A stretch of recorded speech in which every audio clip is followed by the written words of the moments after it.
Good evening, ladies and gentlemen, and welcome to yet another edition of the show. Guess what? Star date is 2015.336 at 22:12 Eastern Standard Time. Yes, that was my tricorder beeping at me. I'm joined tonight by our crew, and featuring here in our crew, our Chief Logistics Officer, Captain TimberWolf. Sir, lead us off with a good howl.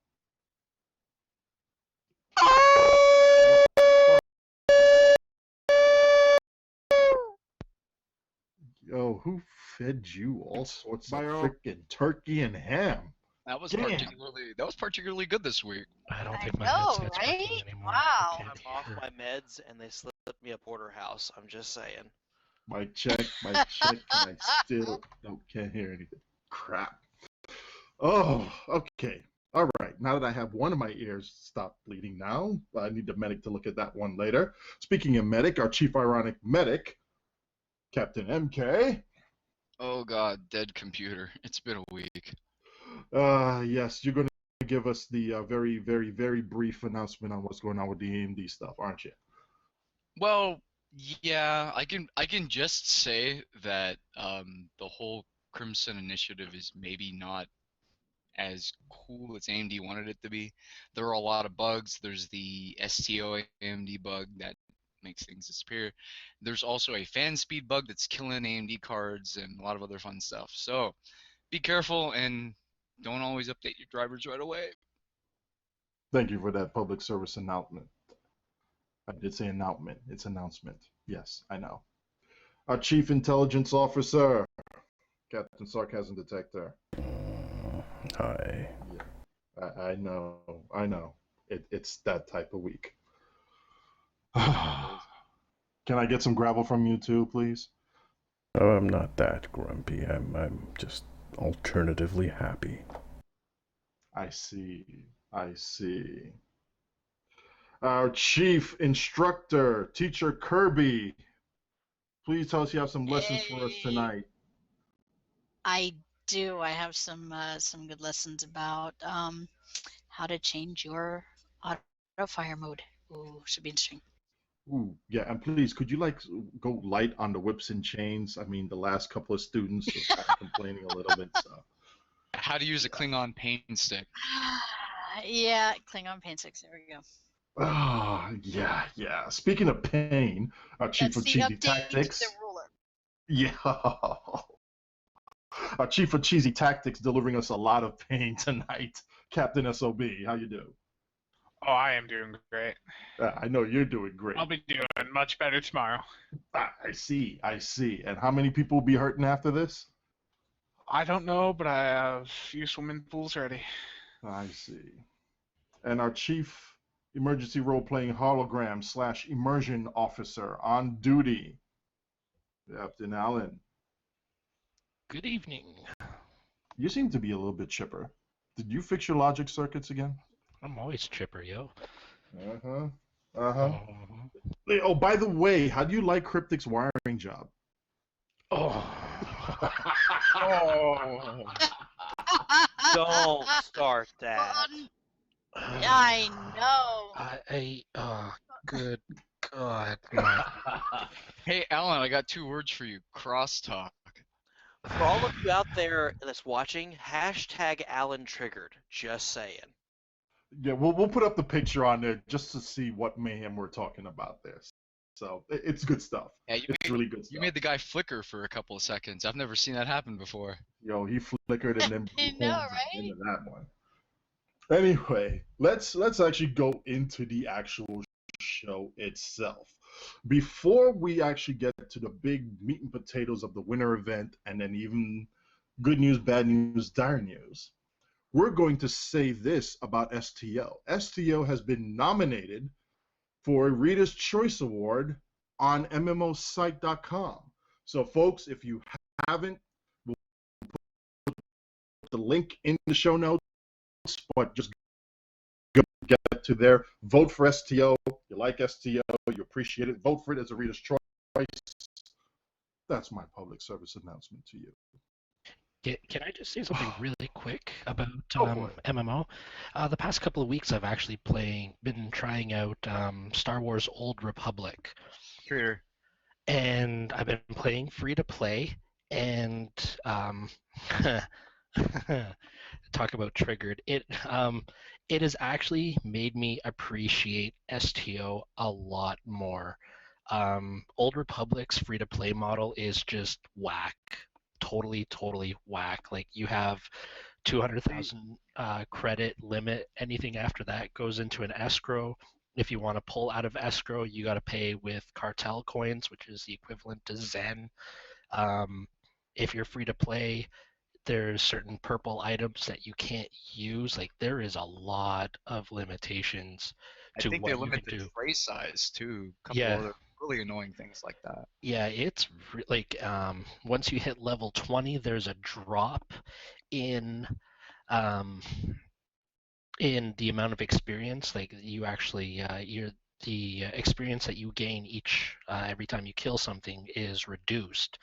So yeah, it's made me appreciate STO a lot more playing this game. Like, don't get me wrong, the story is good. It's really cool with the voiceover work over in that game. But the amount of stuff that you get in STO being a free-to-play player is just amazing. I just want to put that out there. Well, thanks for bringing that up to our attention here. Now, on to the big thing here. The winter event. People have been waiting for this sucker here. We have the rewards, which we're going to bring up on display here first, but I know there have been some people who've been trying to get dibs on discussing this ship that's going to be given out during this event. We'll flip the coin, and TimberWolf won on the toss. So you get to go first here, even though I have a Bring- grumpy cat looking at me funny. So. Okay, can I do something first? I am a little bit, I'm not actually a little bit, I am very out of sync with the visual and the audio. So, do you mind if I just hop out and hop back in real quick? Yeah, go for it. Alright, give me a sec for that. Pardon me, folks.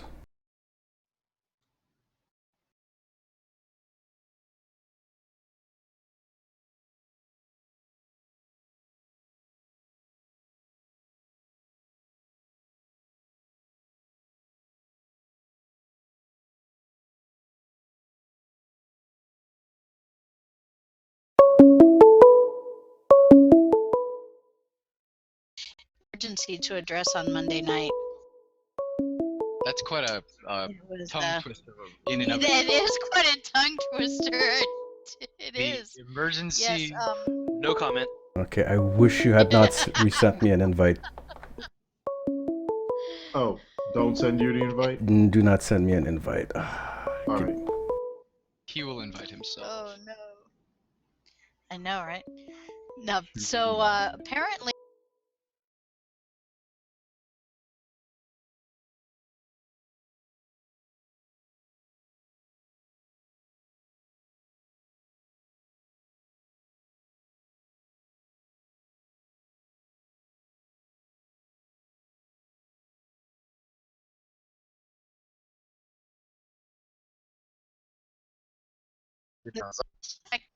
Players. So this was actually affecting certain players, myself included in here, and so we had to call the emergency role-playing hologram in order to fix the problem. Okay. We may have an Because audio it was an outage. emergent issue. Yeah, you know we're not live. Uh-oh. Yeah, you guys know I'm broadcasting, so it should be fixed now. Okay. Yeah, we're back. Which is good. Which is good. And we're back. Are we back? Hello! Okay. Hey. Ladies and gentlemen, thank you very much for dealing with that. It would not be the show without a technical It wouldn't be the show without a tech gremlin. I mean, You know it. You know it. But you know Exactly. what? You know what? We don't have a bad wiring job. Oh! Apparently, you are very loud, Cam. I can fix that. Mic check 1, 2, 3. Thank you very much. All right. On with the show. So take it from where we left off with the Rezreth. TimberWolf. Yep, with the Rezreth. Yeah.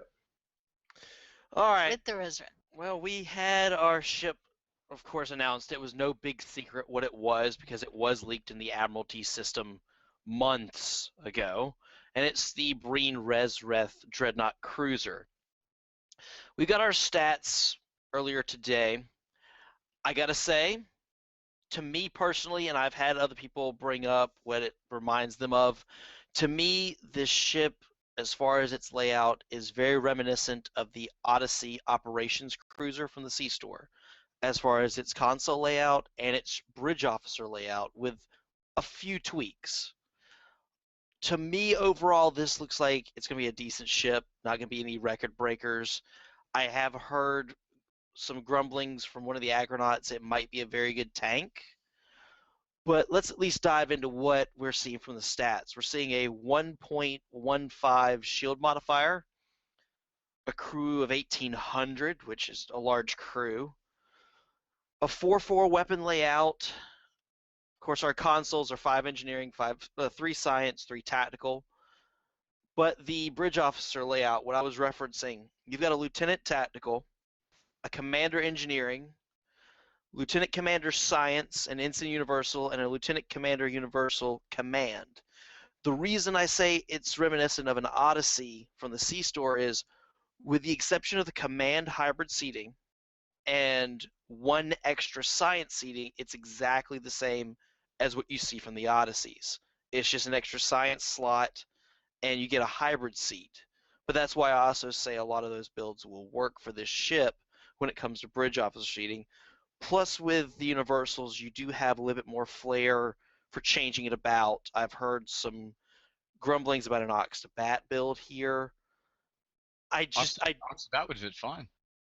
So I'm seeing myself. I'm seeing a few things that would work here. You do have a hangar bay that does come with pets, so you do have a hangar bay to add to all this, with a 0.15 impulse modifier.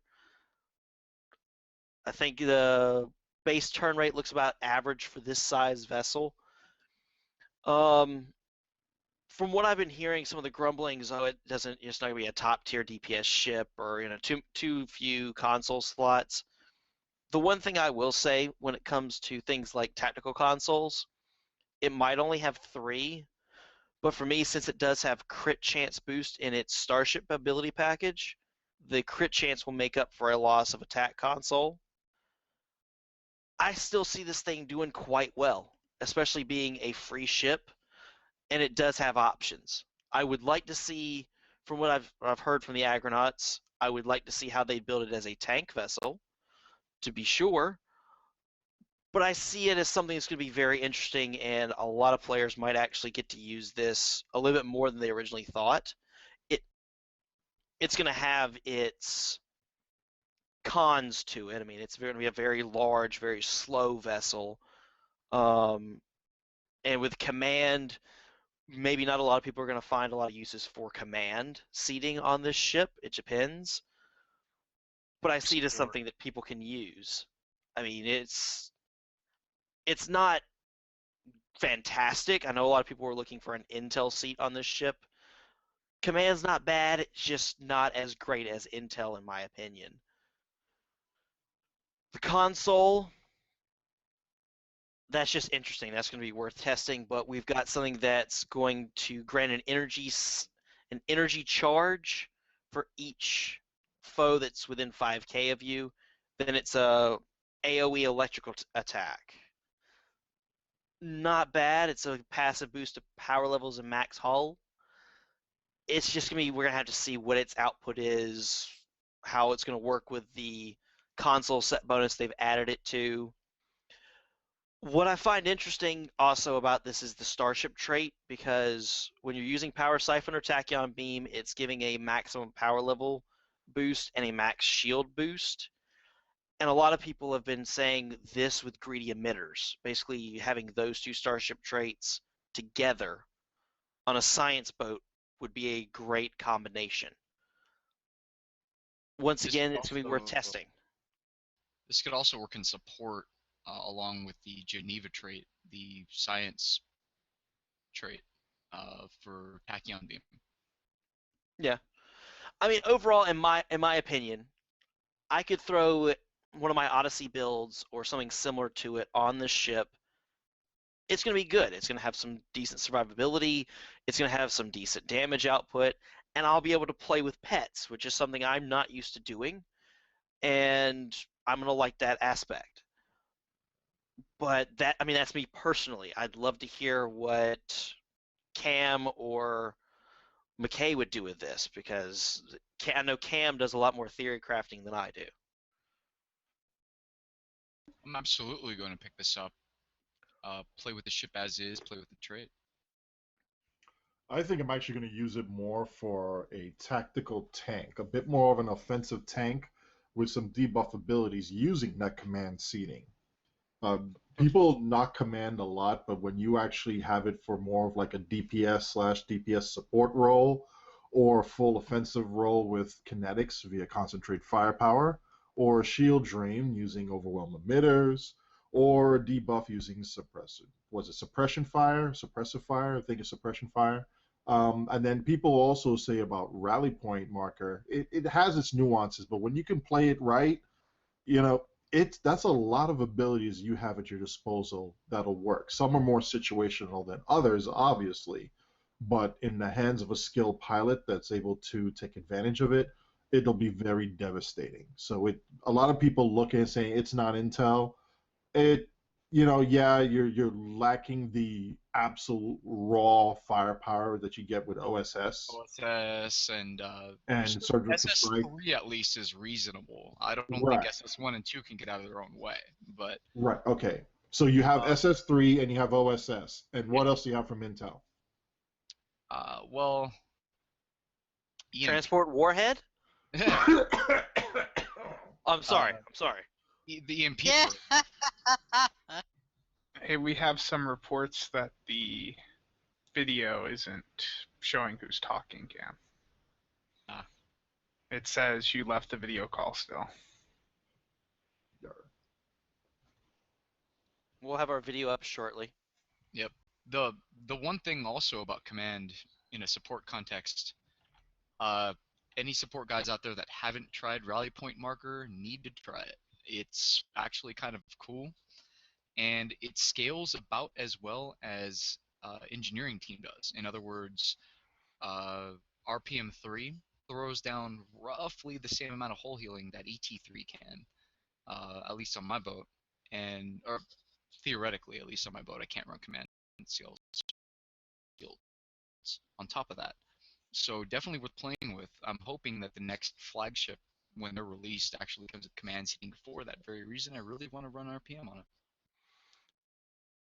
Isn't this ship pretty much identical to the Adalith dreadnought cruiser? Is it? I can't see the stats for the Adalith, but I think the Adalith is got almost the same bridge officer layout and the same console layout.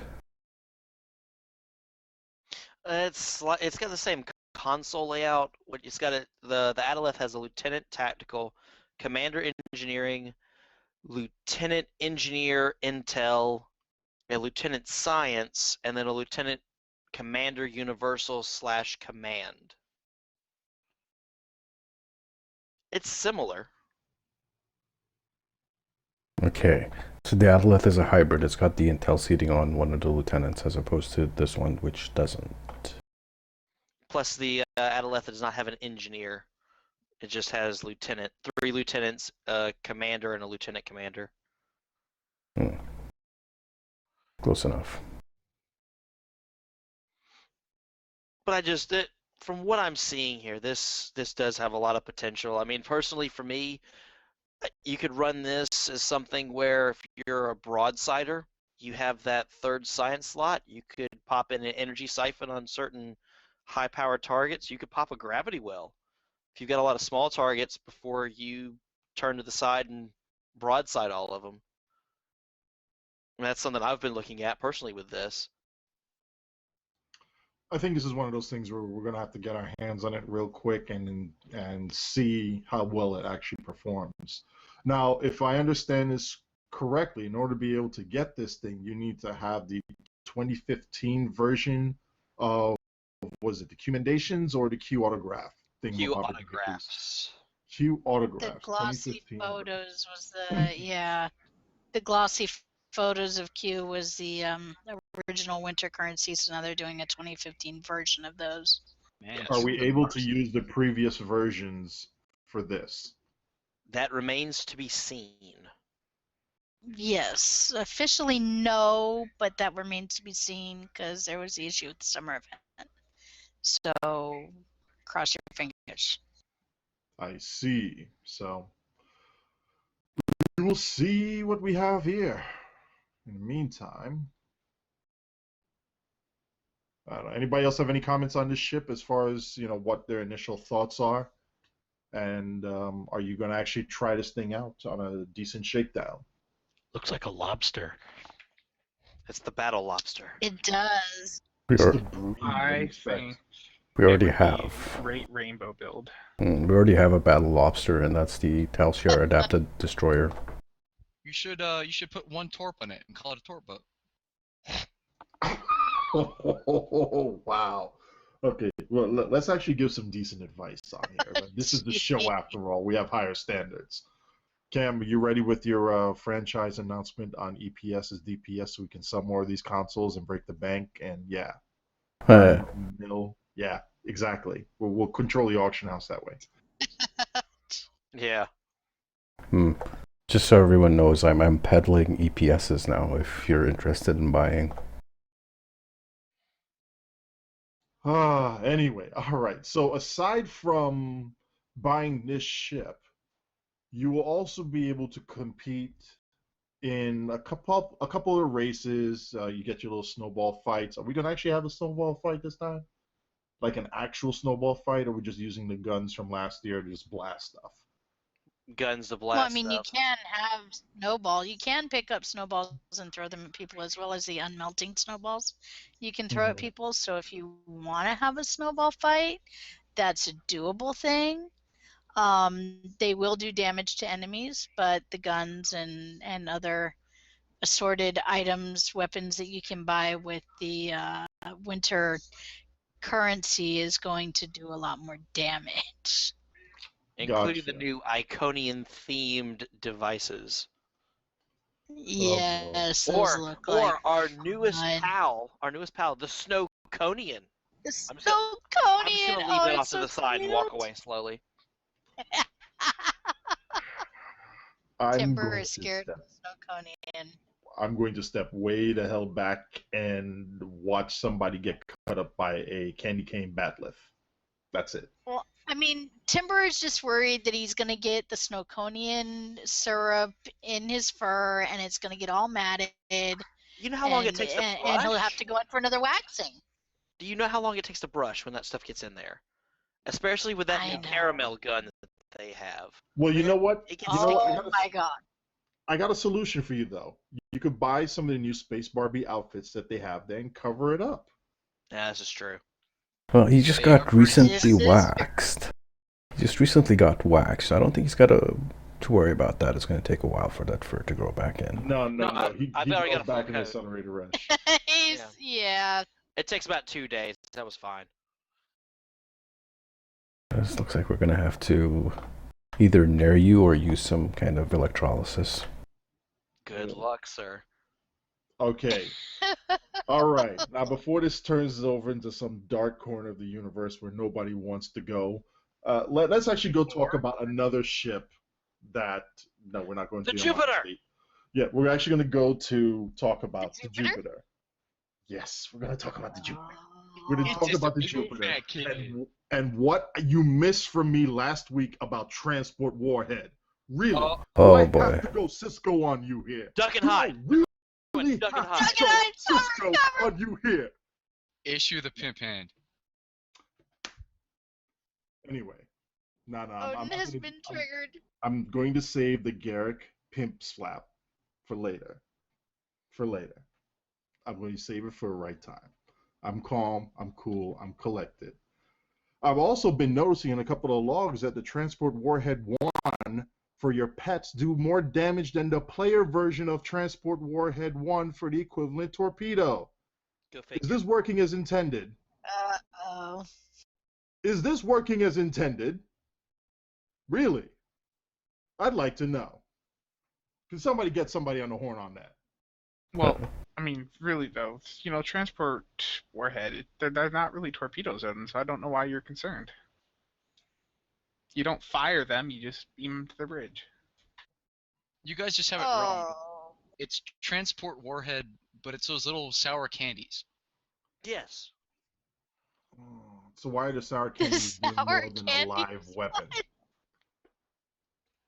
The That's what I'd bad like to guys know. just don't really like them. It's not damage so much as it's a minor inconvenience. Yes. It is actually a minor inconvenience. I mean, what do we have again for attack cube hull? After about 30 of those, your mouth is going to start to hurt, mister.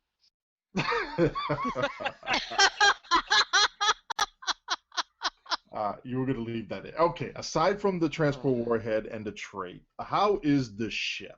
How many of you have flown this thing? What do you think about it? And the question also goes to our audience. Someone started trying to dock it. I don't think they're finished yet. It's not that slow. It is. Alright, so I've been messing around with the ship. I haven't started a review video on it yet because I'm waiting for the fix for its pets. And I was expecting those to come out with tomorrow's patch. Looks like we might have to wait another week for that. So, the ship is kind of a meh ship. If you're looking for DPS, it's pretty much on the very low end of the totem pole compared to the other carriers. I think the only carrier that does worse than it are the Aatrox variants. Pretty much all the other carriers will do better than this. It's I'm averaging about 50 to 60k in Pug ISAs going all out. So I figured this ship is probably gonna max out at 75k with everything working for you, which is really not that great of a ship. Most ships can actually do double that. Alright, let me fix this. Is this better, guys? Let's wait for them to respond to that audio. Other than that, it's not even a good science ship. It's missing the sensor analysis. It doesn't have the secondary deflector, which would actually make it a pretty decent science ship. Since it's missing those, I don't know. Most science ships nowadays also have 5 science consoles instead of just the 4.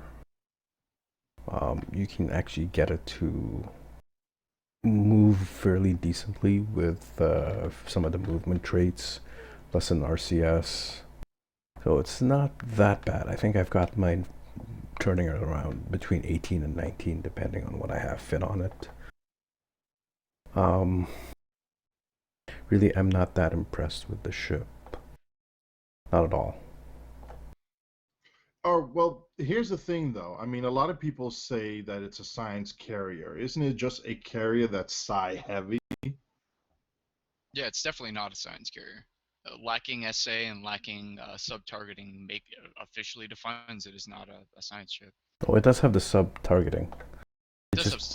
Lacking the secondary deflector. I apologize. Yeah, it's not a science ship. It's a carrier. There's 3 types of carriers. You have the dreadnought carriers, which are the tactical. You have the engineering carriers, of which there's only 1, the obelisk. And then you have the rest of the carriers, which are science heavy.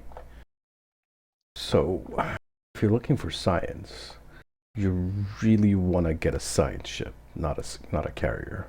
Just because it's missing the sensor analysis and the secondary deflectors. Those really gimp it out in regards to science. It doesn't have enough science consoles. It's only got 4. A good science ship is going to have the 5 full console slots in there. The only thing that,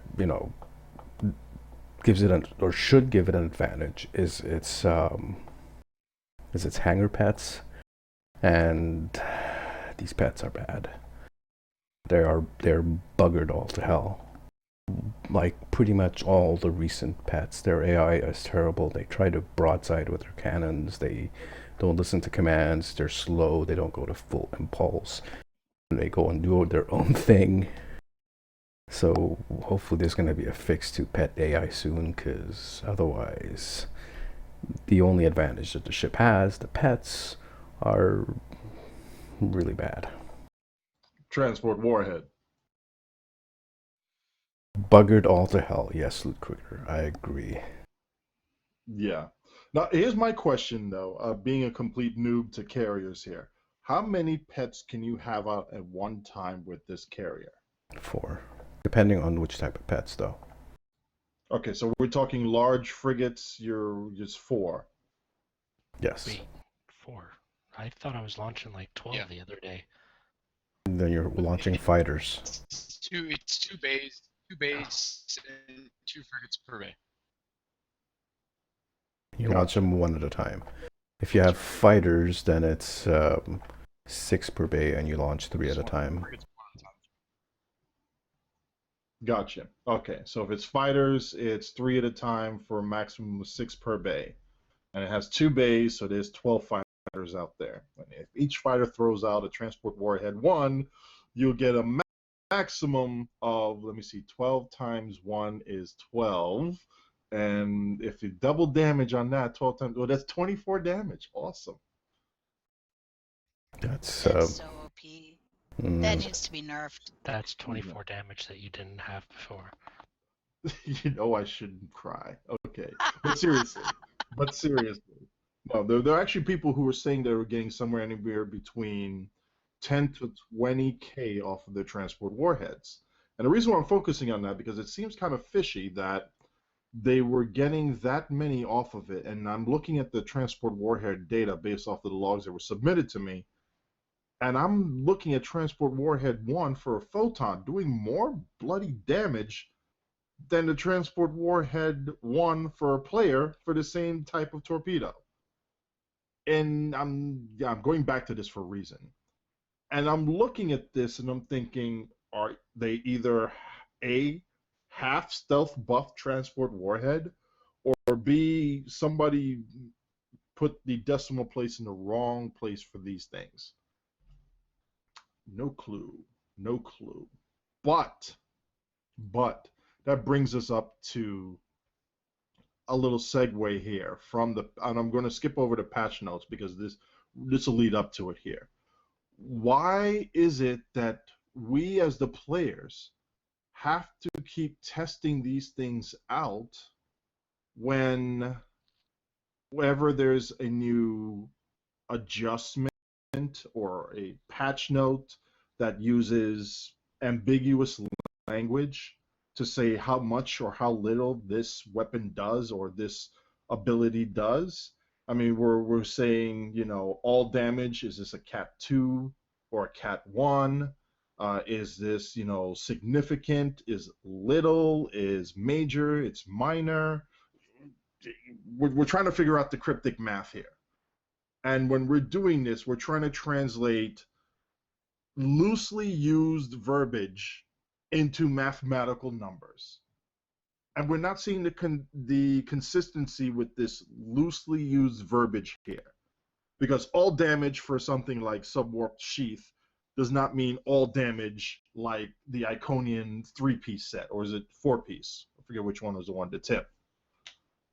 The T portion for it. That's a 4-piece, isn't it? yes. Thank you. Okay, so Yep.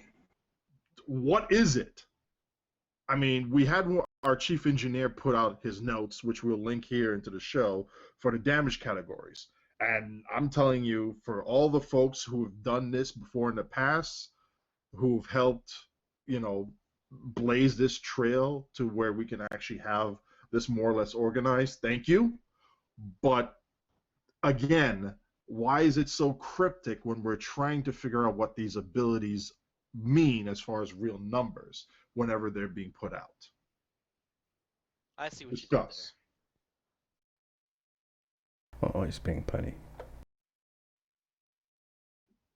Oh, it is a little bit. It is very frustrating. Just looking at some of the stuff that comes out in the patch notes, some of the adjustments, and then kind of scratching your head and it's like, what does this mean? And you're gonna have to go and do hours and hours of testing to figure out what the actual results are. And even then, some of the stuff is so ambiguous or just flat out wrong, or using cryptic math, like for example, increasing something's damage by 400% is magically a 4 times increase. Do you even math, bro? Compared to some of the other games, like WoW, for example, when they change an ability, they'll tell you exactly what's going on. They'll give you like a freaking string of what the ability does, the mathematics behind it, and it'll say this ability is now going to do 5% more damage, and it'll actually do 5% more damage. You'll see an increase by 5%. You know, very detailed, which is not something we get here. Very, very big. So it's basically like Odin said, you know, Cryptic releases patch notes, and it's up to us players to actually go in and spend the hours of testing required to actually figure out what it means. And most of the time, it has nothing to do with what the patch notes are, because you know, the notes are extremely vague or ambiguous or just plain obscure sometimes. How many times have you looked at a tooltip and it's been absolutely completely wrong? Now, mind you, they've even admitted it and said they're getting it fixed, which, thank you for getting it fixed. But when we're trying to figure out, okay, is A or B good? And we're not talking like universally good. We're talking, okay, good for this situation we're going to go into. And we can't even look at the tooltip data when we're adding weapons or consoles or abilities that should buff this thing here, and the tooltip is lying to us. You know, it throws into question everything. Then, okay, do we actually start paying attention to it? So we just slap on any old thing and just go around and, you know, fall happy all day long. And I'm just bringing up fall just because y'all are going to cry when we go to the patch notes. So, but with that said, it is very discouraging to look at this thing for months and thinking, oh yeah, I'm going to get this out of it, and you're not.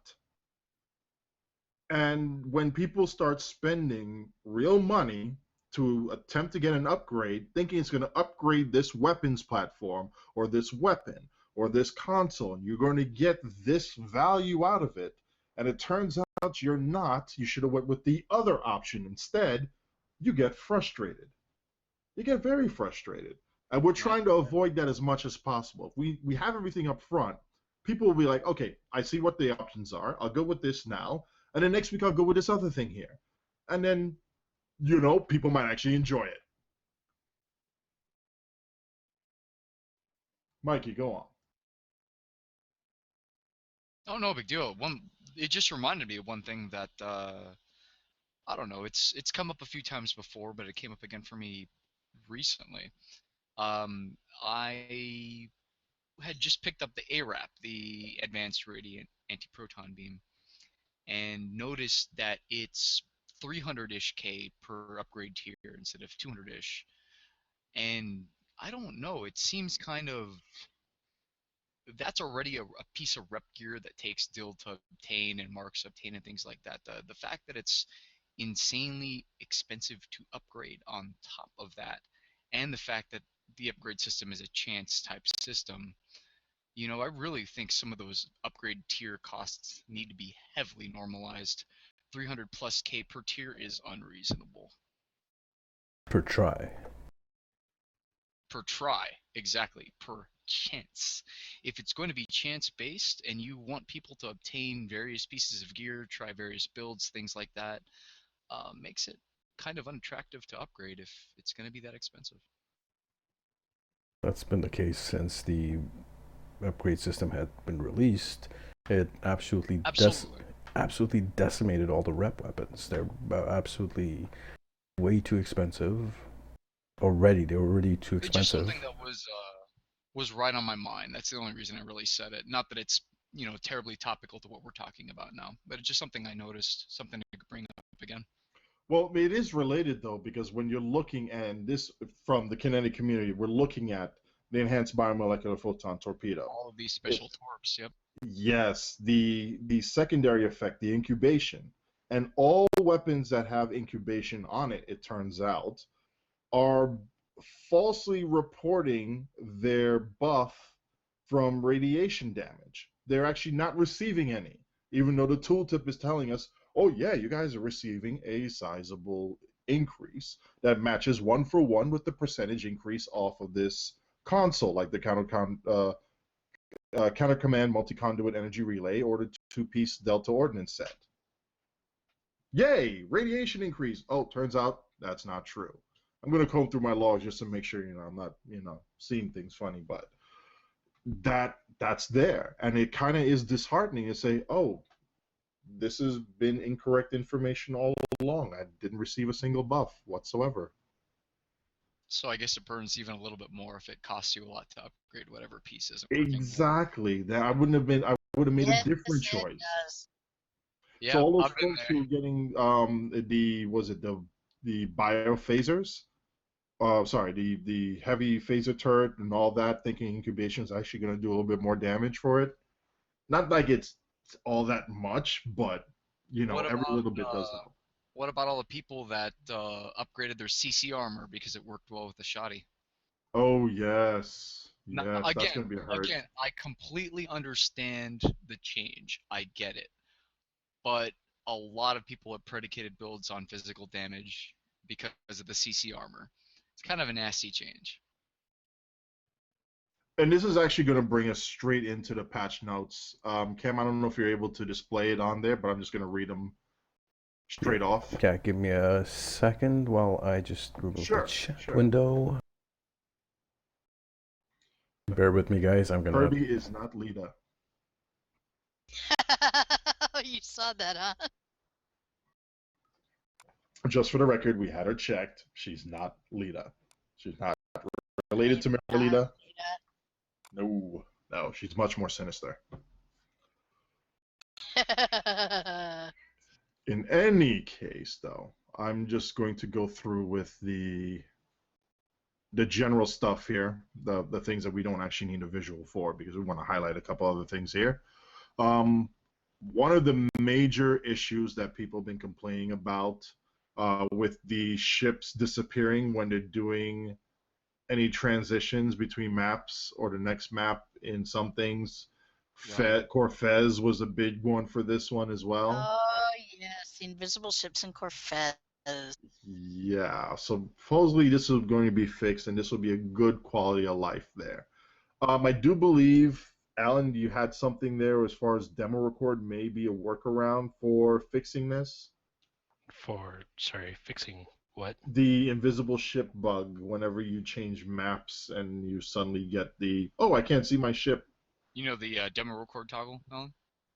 I didn't know about this fix. You do know the demo record toggle, though, so could you educate us on how to do that? Oh, how to start demo record, you mean? Yeah, to start and stop it, basically, is the fix, Alan. Oh, just / demo record, and then hit the space bar, and then add in, like, a name for your file name. And then let it run for a couple of seconds, and then / demo record _ stop. And what that will do is it will basically just make your ship visible again. It just resets the scene. Cool, thank you very much. Now, we see exactly what we have here. Obviously, the general stuff.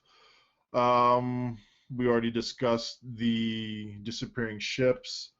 Resolved an issue which occasionally caused crashes when transferring to another map. Round, 4 on this one here? And I get it with a lot of... Yeah, but I get it with a lot of driver updates. Might have something to do with it, might not. But we have been seeing this a lot since Season 11 kicked in. So hopefully round 4 will handle it here. So just going off with that. They have updated some graphic effects for fire suppressor, fire patches, neutronic torpedo spread. Hopefully that'll be a calming graphic effect for it, where a lot of people will quit crying about how it's so flashy, especially with Kim inside. Yeah. Anyway, sorry, I've been triggered. Tell us how you really feel there, Odin. Triggered. Duck and cover. Duck and cover. Wow. Beams on the Fayette are bad. The fire tornadoes are also been upgraded with the effects, and I actually like the fire tornado in the Badlands, so I want to see what they do here with this one. Issue where Breen ships will become partially invisible at a distance. Wait, so the Breen have cloaking technology? Nobody told me about this. Only from a distance. What the hell? Only partial cloak and only from a distance. What the hell? Really? Seriously? What the hell? Nobody told me about this before. Well, Wow. the Anyway. plush break pets were always kind of invisible. They're missing textures. All right, well, I know there is one fix in this patch note that I am very glad to see, but it's much later. It's further down in the list. oh, the quality of life improvement one? Well, for me, it is finally they have fixed supremacy. So now instead of it activating simply by firing at your target, it is going to be only active during fire at will and cannon scatter volley. Yay! Where before the patch, it was activating regardless. It didn't matter what you were doing; you could get it to activate. So it is a fix because now it's going to work 100% as they intended. And I think the up rate is only going to drop in a minor state, since it's actually you're going to have downtime with fire at will, downtime with cannon scatter volley. It's going to normalize itself out the way it's supposed to. But I do like the fact that they fixed it properly. Yes, we actually do like fixes. We do. Yes, we do. We like fixes. Let's see here. Costume presets would sometimes flicker in the tailor. That's a quality of life fix for visuals. Resolve number of text issues throughout the Kobali Adventure Zone, so to be less annoying. Thank you. Dyson Reputation info contact will no longer state that the breach is a valid queue. Why the hell not? Oh, wait, because the breach is gone. Temporarily. Is it temporarily? I hope it's temporary. I don't know of any ETA for return, though, right?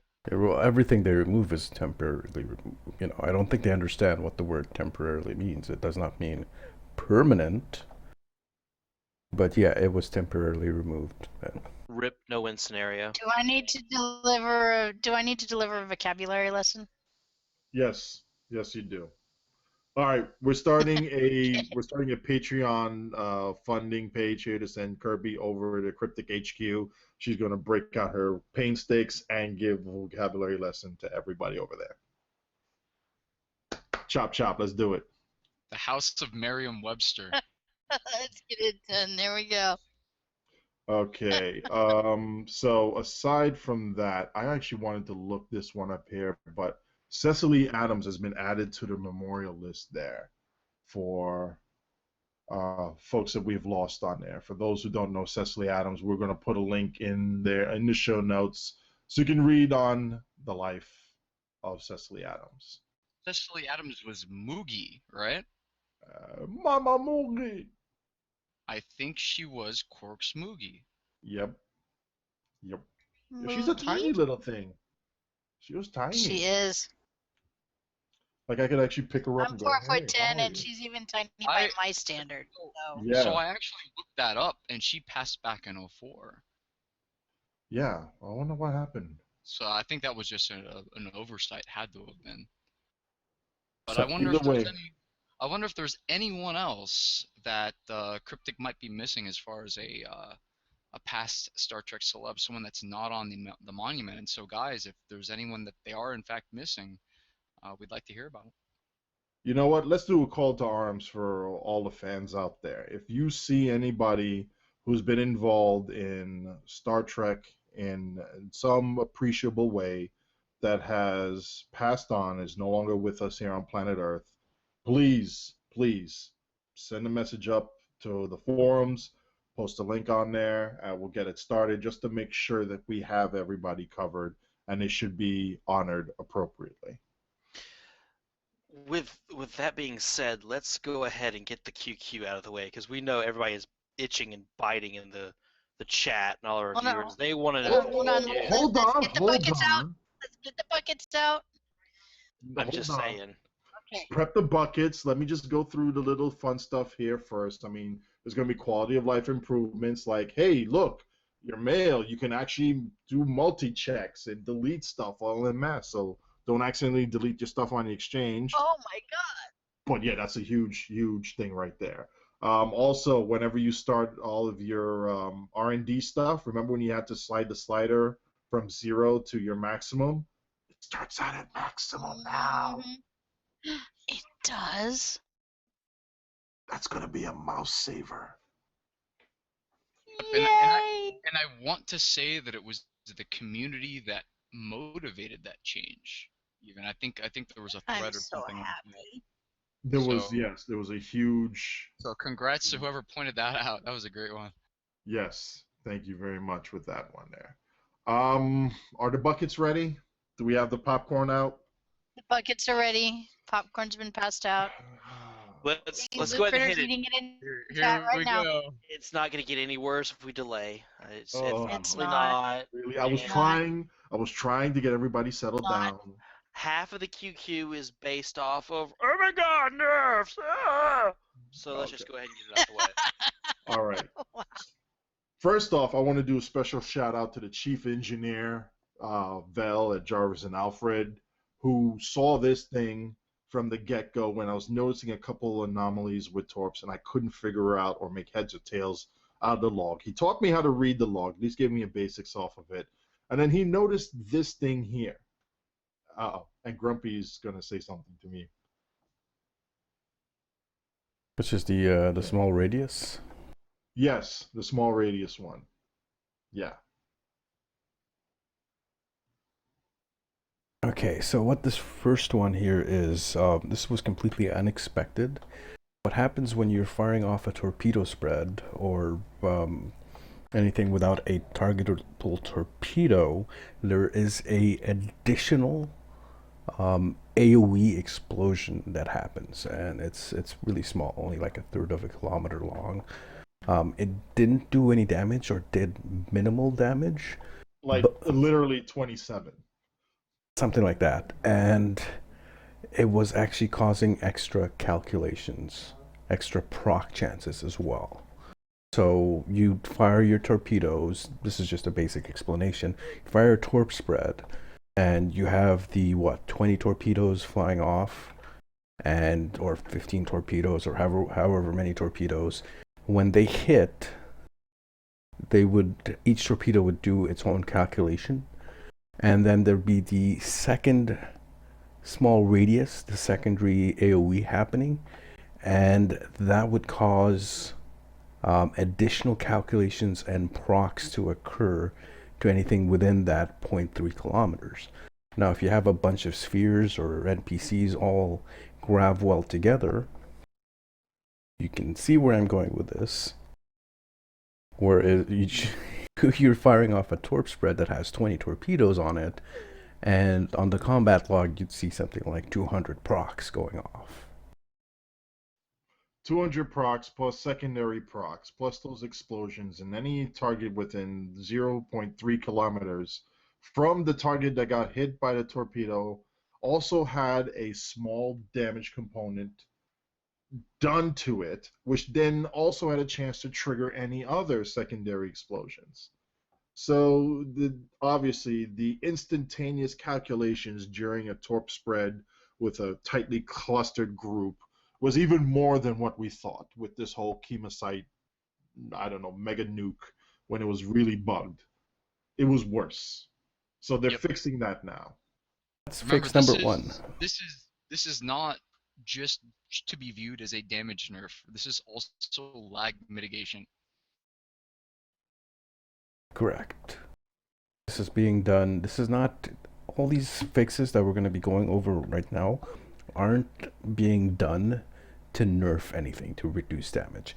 They're being done to reduce lag.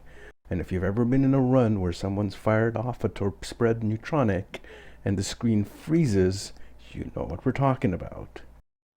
Yep. So, And that actually hurts team DPS as well. So this is not a bad thing. Odin, No, would it's you not. know anything about that?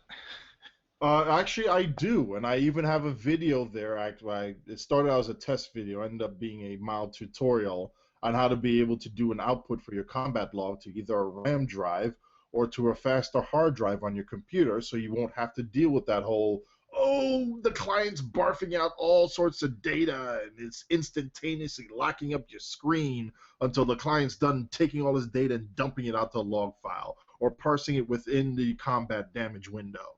Yeah, these changes right now are here to alleviate the client server stresses that we've actually been talking about since November of 2014. And you see a lot of these instantaneous calculations that are having this massive data dump to each client. And then some clients are able to handle it on some computers a little bit better than others.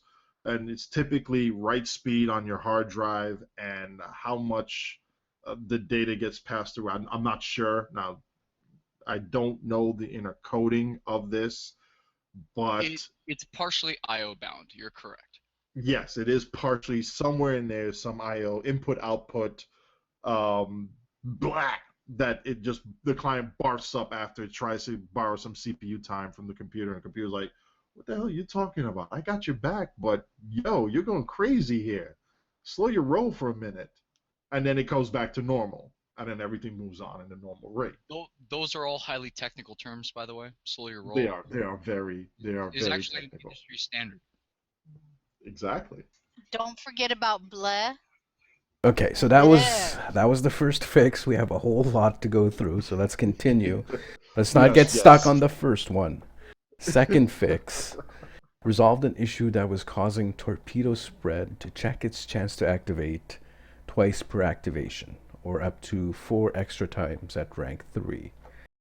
So what this means is sometimes you'd fire a torp spread 3 and it's doing its little roll, like if you have a proc that's a 2.5% chance to activate, it would do it 4 extra times per torpedo. So we've already talked about, shooting off 20 torpedoes and getting 200 procs just because of the AoE. Now times 5, you're looking at 1,000 chances, 1,000 calculations going there on one torp spread.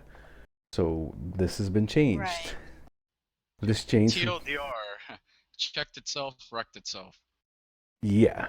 So this will pretty much normalize the proc chance of torpedo spread, and be a bit more balanced with high yield transport warhead and other special torpedo firing modes. I'm sorry.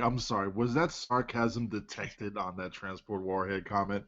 Yes. It would be actually nice if transport warhead would, do a little extra checking, maybe 4 or 5, 100 times, 200 times, just to bring it in. 17 times exactly.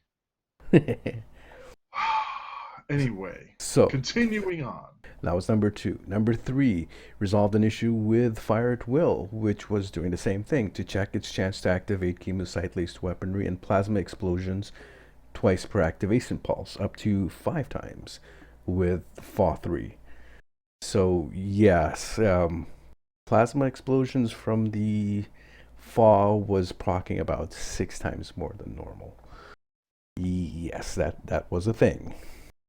So that's been fixed. Yeah. So you're going to see a lot less chemosite-laced weaponry and plasma explosions with FAW. Now here's the only problem I have with that. I don't have a problem with things fixed to perform closer to the way that they were intended. It would have been nice, however, to save or to delay this particular fix until they have crits for the plasma consoles working correctly. Because you're still looking at this is essentially a damage nerf to the plasma consoles, which is fine. Again, they're being tuned, another fourth about, they are being tuned to work closer to how they were intended.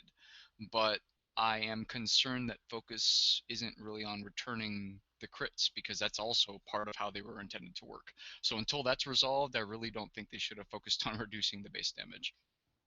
Here's your bucket. Yeah, exactly. Could you cry a little bit more into it, please? No, he's right. They should have either returned the crits or given us a boost to the base damage of both the chemosite and plasma consoles. It's not a matter of fixing. Right. fixing something because it was broken. I get it. Wait to nerf it as a fix until the crits are fixed, and that kind of engenders player goodwill. It just makes you feel better. This Mhm. the way that this is being done, kind of just players look at it like, oh well, plasma consoles are getting nerfed yet again. And again, yeah, QQ tiers, etc., but it's also public perception. That is a thing. Well, I agree with you. Yeah, and it is. Go ahead. No, I was going to say that, like we just said, that these changes are meant to be lag fixes. These are meant to mitigate lag. So if you're doing something to mitigate lag by reducing the procs that are happening or the chance for the procs to happen, then what you would do is you would go back and you would increase the base damage of the item so that they would be equal. So it's not a nerf to damage, but an actual fix to the lag. They did not do this. Yes, there is no balance here. Right. There isn't, and this isn't the first time that they're reducing the base damage on the plasma explosions either, because when they remove the crits, they reduce the base damage by 25% as well. The fourth time. So, yeah. So, speaking about the fourth time, let's talk about the fifth time. Plasma explosions from the embassy consoles now check their chance to activate on every shot of a firing cycle instead of the first shot. So let's talk about this, how they were working before. There was an error where with fall the plasma explosions were triggering on every shot, and with every other weapon system and weapon power, they were triggering once every cycle. So what they've done is they've upgraded everything else to fire once per firing shot. So yay!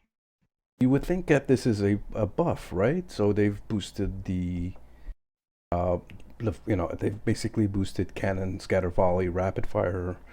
Not so fast. Wait. Not yet. But that's every shot, though. I mean, you get that. You Right? not get that even when you don't have fall. Right? Due to the increase Right. in opportunity to trigger, their base damage has been reduced by 18%. This is the fifth nerf. Yeah, I couldn't remember if it was the third or fourth or fifth, but Yeah. it's the fourth damage. Yeah. It's the fourth base damage nerf, Jenna. It's the fifth nerf of some type, I think. Yeah. So we're back to the tradition of Cryptic double, triple nerfing things, and then saying it's a fix.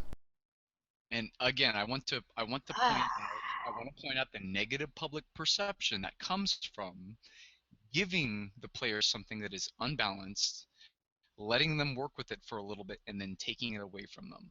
I know it's QQ, it's tiers, it's everything else, but it's also a well-known psychological fact that it makes people upset. So work better on your balance before you release things, and that way it works better for everybody. You get less QQ. Now they have said that they are able to fix the crits on the plasma consoles right now. Yep. They have the technology to fix it, but they're not gonna because they need to do further investigations. I'll believe it when I see it. I'm actually going to say, you know what? Let's give them a chance to actually do the job right. I have no problem with them taking their time to do it right. Same with do it right Paul. the first time. Same Yeah, with because we've. Paul. Please be careful with Paul. I have no problem with them taking the time to do it right. The reason I say I will believe it when I see it is because when this first all broke and we found out they were going to nerf the plasma explosions, the first response Bordicus said was the reason they were taking away the crits was because they didn't have time to allocate to people actually working on fixing it. That is the one thing that is stuck in my head. That was the first initial response. And now so they I'll believe it when I see it. Now they know how to fix it. So bring it back and remove some of these freaking nerfs to the damage of plasma consoles. And give them a boost. Because they need a little bit of a boost. Hell, chemosite placed weaponry needs a fix. It's doing less damage than it should. It is not benefiting from any of the Cat 2 buffs. Any of the all damage buff, anything that says all damage, does not buff chemosite-laced weaponry. That needs to be fixed. Mm-hmm. Maybe they're making a fix with this now. I'm hoping they will make a fix with this now. Because there are other changes there that will affect the kinetic community in a very, very big way. Yeah, ahead, we're gonna get to that in a second. Just keep in mind that this is stuff people have invested in. I've said this before over and over again. When people invest in something and you go and nerf it, you're pretty much pulling the rug under their feet. Financially and emotionally. Yes. Mm-hmm. And this is not popular. This will get you a lot of flack. And if you don't care about the flag, then, be prepared to be losing players. This is how it works. Now, before you continue on, though, I will say this. If this is a part of a system-wide rebalance, and it's actually come out effective, and you do it over the course of the next few months, a relatively short time span, if you do it quickly and effectively, you'll mitigate the fallout from this. If anything else, you might actually get a lot of people who've left the game completely beforehand to come back, so they might actually enjoy this. But you have to be very calculating with it, test properly, and release quickly. And you need to communicate. Absolutely communicate. Getting a little bit of echo from you. Getting a little bit of echo from you, Mikey. That does more to mitigate player discontent than anything else. Just good communication. Telling us that stuff's going to happen allows us to prepare for it a little bit better than just dropping unpopular stuff. And Cryptic has got a lot better about not doing that lately. I appreciate that. But I would probably caution them not to return to old patterns in that way. Moving on to the neutronic torpedo. So, big change here, neutronic torpedo spread. The primary target, so the target that you have selected, highlighted, will initiate a 5-kilometer radiation AoE once per torpedo in the spread. So 1 at rank 1, 2 at rank 2, 3 at rank 3. Secondary targets will not cause radiation AoEs at all. Instead of also, so they used to cause a 3-kilometer radius AoE, they no longer do that. In order to offset this reduction in the number of AoE explosions, the base damage of the radiation has been increased by 400%. Now, here's the thing. Bordicus went on Reddit and said that increased by 400% equals a 4 times increase. So the intention here, is it a 4 times increase or is it an increase by 400%? Because those are two different things. If you're increasing something by 400%, then that's really a 5 times increase. Why so cryptic? If the intention, maybe it's a typo here, and the intention was to increase it by 4 times, then this should read that it has been increased to 400% of what it was. That's a 4-time increase. So what's the intention? Is it plus 400% or is it times 4? You can't have both. I'm being a little pedantic here, but let's. We're gonna have to send teacher over. They need a lesson. Yes, math class will be scheduled right after vocabulary. Now, for people who are looking at this as a 400%, oh my gosh, that is so awesome! Until you hear that it's actually boosting it at the Mark 0 level, where it's like, I think it was like 100 and change at that level. Yeah. And then it's very, very, very, very, very tiny scaling as it increases for each Mark level. So I took pictures, mind you, of my current neutronic torpedo with the 2-piece Delta Ordnance set. So it's relatively, I think it was what, a 22 or 24% buff to radiation. I have to double check that here, but let me get the pictures, and you'll be able to see this here. If not, I will be able to get that on here. Screenshots. Here we go. So in the screenshots, we're looking at neutronic torpedo without the two-piece bonus. You will have only 1,853.6 radiation damage at gold 14. That means it's epicked out Mark 14. That's the radiation damage without the two-piece bonus to it. With the two-piece bonus to it, you get a whopping 1,941.2 radiation damage. So yeah, that was for every torp on the spread. Now, what does this mean for spread users when you're hitting your target outside of 5 kilometers? No more radiation damage hitting the shields, which means a lot of kinetic damage is going to go poof, gone. Now, allegedly, the drain mechanic is still broken in there. That means you only get one torpedo applying the drain for 6 seconds, but it should still be in effect for all torpedoes in all firing modes. Very important here, because that'll still help drain some of the shield resistance and the shield power on the target and deliver some of your kinetic damage to the target itself. But the loss of radiation AoE damage, radiation damage period, hitting the shields first, that's still going to be a significant blow. Combine that with the chemosite change for those of you who have it, and yes, overall it's going to be a nerf to the overall performance of torpedo spread with torpedoes, specifically with neutronic. With that said, though, there may be a hidden single target buff to torp spread with neutronic. Now, here's the irony. Torp spread may hit harder and be more effective overall for single targets than the high yield variant. Does that make sense? Does that make sense?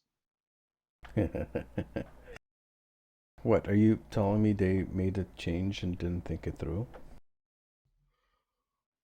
When I say Mr. No. Wolf fire the torpedoes, I expect them to It's- be fired appropriately and do the appropriate damage that they should for the firing mode. It's a So- much needed change for the neutronic. The neutronic was simply OP. Snipey agreed.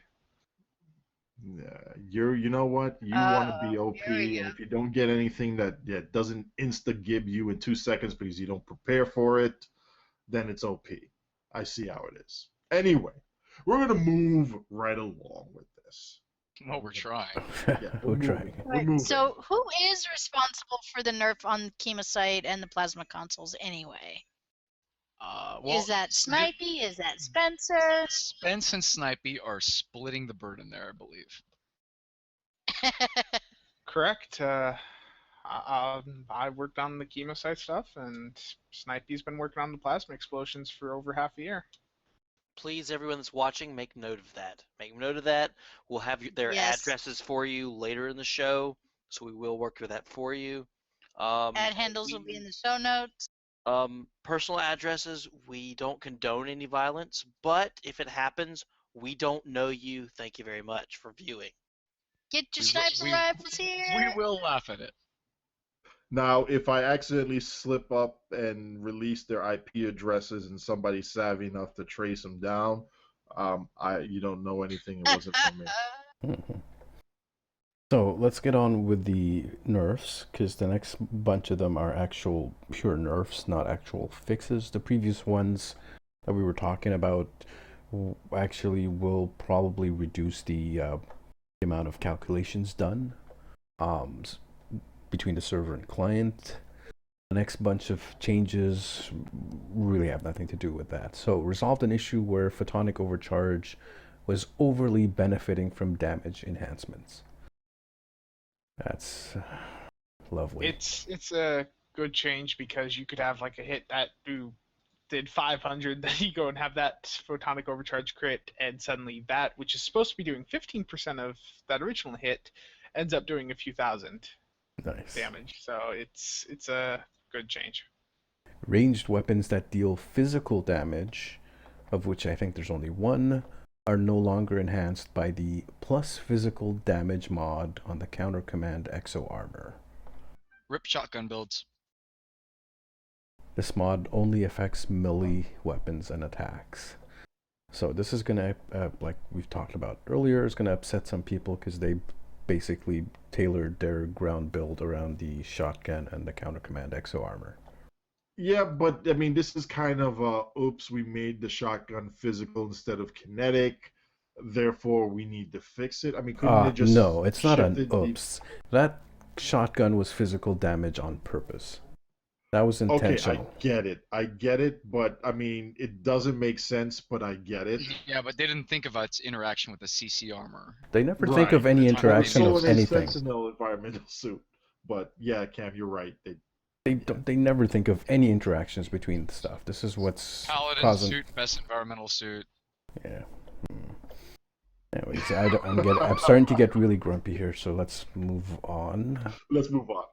Go on, please. Corrected an issue that caused some science powers to build more than one stack of time to kill. I didn't even know that was a thing. Chemosite-laced weaponry. This is another one. Chemosite-laced weaponry now triggers off the main target of torpedo spread volley. So the same change that they did to the neutronic torpedo spread, they've gone and done to chemosite-laced weaponry. Spread volleys with one chemosite explosion per torpedo which hits the main target. So whatever target you have highlighted, you fire off torpedo spread. Only the torpedoes that land on that main target will have a chemosite explosion. Secondary targets won't get it. Chemosite explosion damage when triggered by a torpedo spread has been increased. So that's a balanced approach. Why didn't they do this with chemosite-laced weaponry and plasma explosions with FAW? Because FAW is all powerful. It's not. Well, you get to hit everything, and you just get to hit everything. Yeah, well, you get to hit everything with torp spread too, so... Right, but you don't get the secondary effects going on to all the other targets. So you know what? I agree with Cam. Give them the exact same treatment as torpedo spread. I'm happy with that. Do that. But one of the other nice things you got to remember about torp spread currently is that so you can see how pretty the torpedoes are as they impact, the entire game slows down to show you. No. Just know how to output your log. Yeah, it's working as this. That's not lag. That's bullet time. Exactly. You get that slow-mo effect, man. It's awesome, especially when you're recording it. I have a Hive Space video that gives you that bullet time when you see a bunch of high yields coming right at your target. It's like, boom. Yeah, I got a lot of videos of that. Don't worry. well, all right. Torpedo time. Torpedo time is a thing. Real quick here, though. Real quick before this. This is one of the other examples here. Was like, okay, the spread volley has been increased. The chemosite explosion from spread volley has been increased. The radiation damage has been increased by 400%. We got a plasma explosion, a console reduction by 18%. Why couldn't we get a percentage value here for the chemosite explosion? Would it have been that hard? How much was increased? Yeah. Right. And especially considering that it's not being buffed by, I'm sorry, was it Cat 3, Cat 1? Cat 2. Anything that says all damage buff does not buff it. Exactly. So, yeah. Anyway, moving on. Quantum phase torpedo. Here's the big one. This torpedo was probably the most broken, overpowered item in the game. And oh my gosh. I agree. For causing lag. You know, this chemosite-laced weaponry, neutronic torpedo spread, had nothing on the quantum phase torpedo. It had very similar to what the research consoles did. basically it procced off of itself, especially if you're running the command tree, just the exploit, Mhm. the expose chance from the command spec tree. This thing would nearly proc, well, it would proc off itself almost infinitely, causing stupendous amounts of shield drain. So now they've done pretty much the same thing. The shield drain now triggers once off the main target of a torpedo spread volley. The shield drain radius and damage when triggered by a torpedo has been increased, although reports, people who have looked at it on Tribble have noticed that it has been nerfed to the ground. So that still remains to be seen what's going on here. So quite possibly what they've done is instead of trying to balance it, they've just nerfed yet another decent piece of gear into the ground instead of just trying to balance it, is Yeah. what we're saying here. Because even when it would, if it could be fixed, it was still going to be a very decent torpedo. But now we're looking at it, and if the reports are true, that's a nice mission reward that I'll pass on, and that would be very disappointing. Well, the way it was working is that, like I said, it was procking off itself. It was echoing. So the tests that I It did was, yeah. were just a torp spread 2, not a torp spread 3, a torp spread 2 with this torpedo, and the command spec did 12 million damage in one hit. That was And insane. it was a trigger Yeah, I mean, for it was causing crazy. exploits. It was chaining off of itself for each shield facing. So it was doing redonkulous amounts of shield drains off of that. And then on top of that, it procced its own exploits. So it was the only torpedo. It did, yeah. It was the only torpedo that could actually double over as an energy weapon and grant you, every single member of the kinetic community, a method of not using an energy weapon in your build by leading off with this torpedo. Pretty much. It was causing literally thousands and thousands of calculations per torp spread. Yes, it was. It was nuts. I mean, I did my test with it even before the stow combat meter was set to ignore the damage, and I mean, it was nuts. I was on a 20k tune. I was 20k solid until I hit that torp spread 3, jumped to 125k, and the second I did it, the second they all hit, the screen froze for like 5 seconds. It was absolute nuts. Really? And it just insane how much it proc. Really, it was crazy. Well, when I used it, I literally jumped to 1 million DPS, a little bit over 1 million DPS from the one torp spread.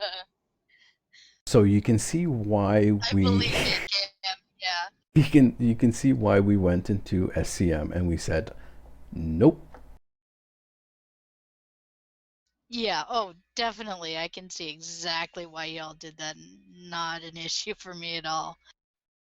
But something like this, if you're gonna be balancing it out like that, all right, I agree with fixing it so it's not doing 1,000 calculations or thousands of calculations per torp spread.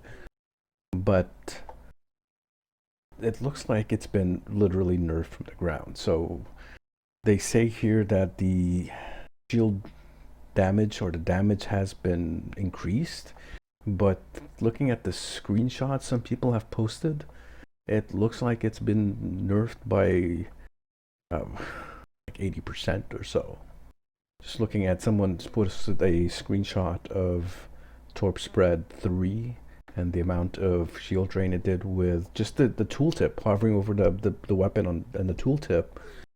Currently it was showing like 35k shield drain, and on Tribble it was showing 5k.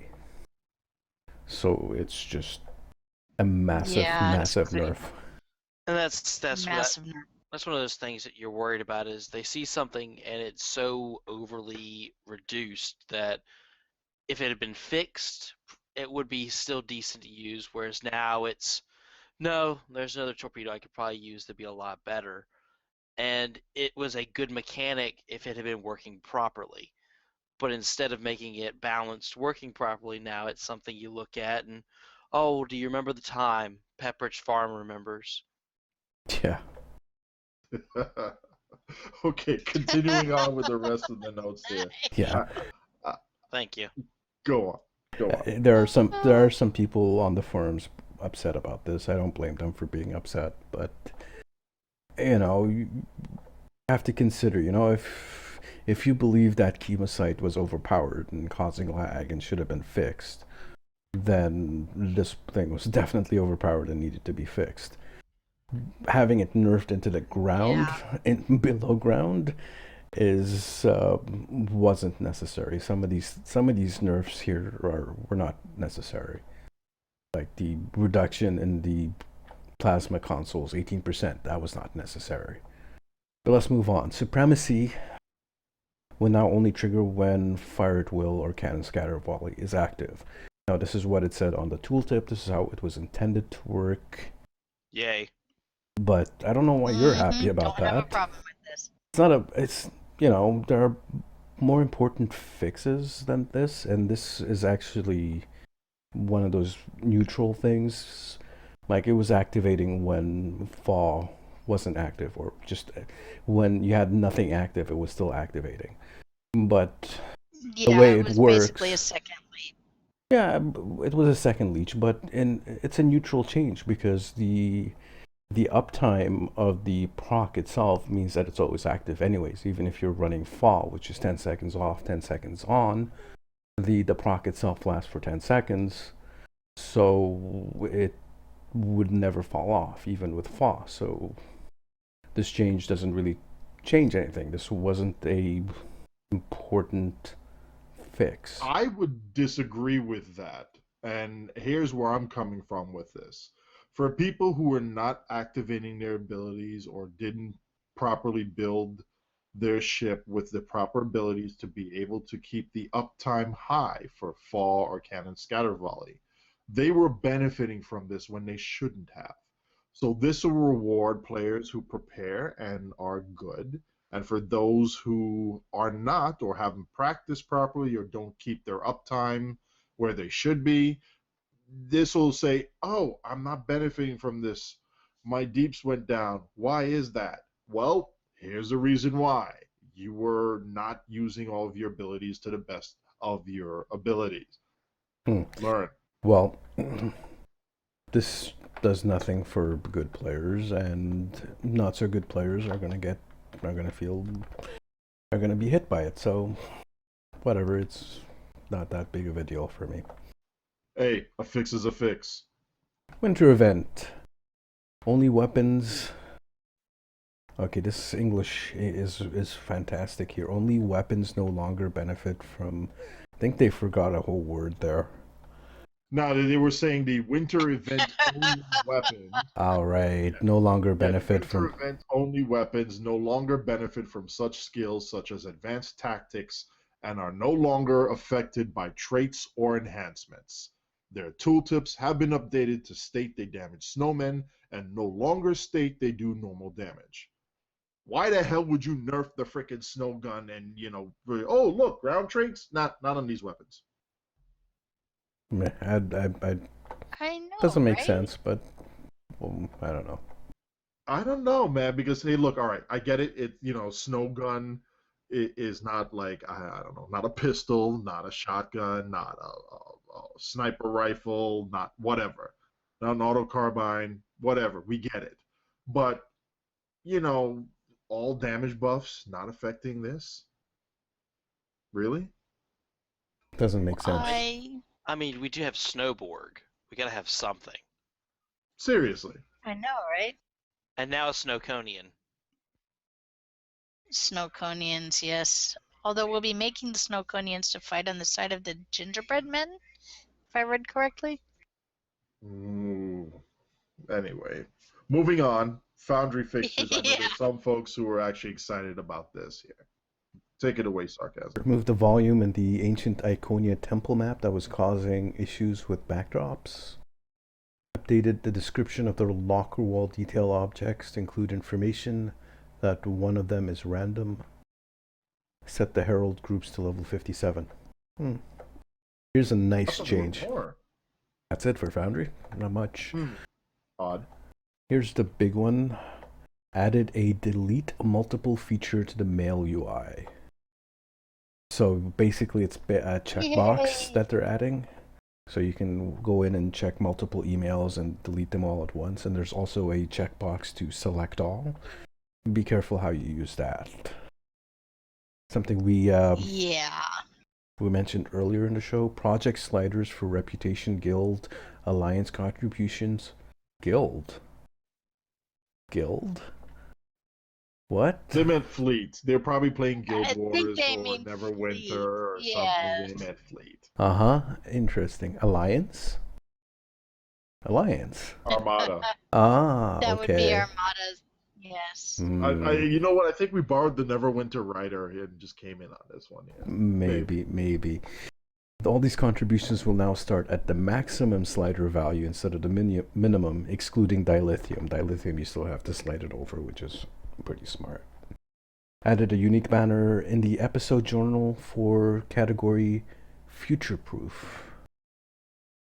So this is the current featured episodes, I believe. Sunrise and the current featured, I think that they're called Future Proof.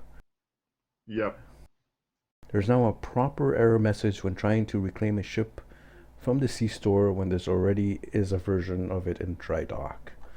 Okay. Interesting. And there's still a bunch of known issues. I think that we've got enough buckets here right now to kind of wet the Sahara for a couple of years. What do you think? Yeah. Oh, all right. I know as much as it pains me to say this, we're going to have to go and test to actually get real working numbers and test again and test again. And test again. You know, Chief Logistic Officer, could you 3 weeks from this?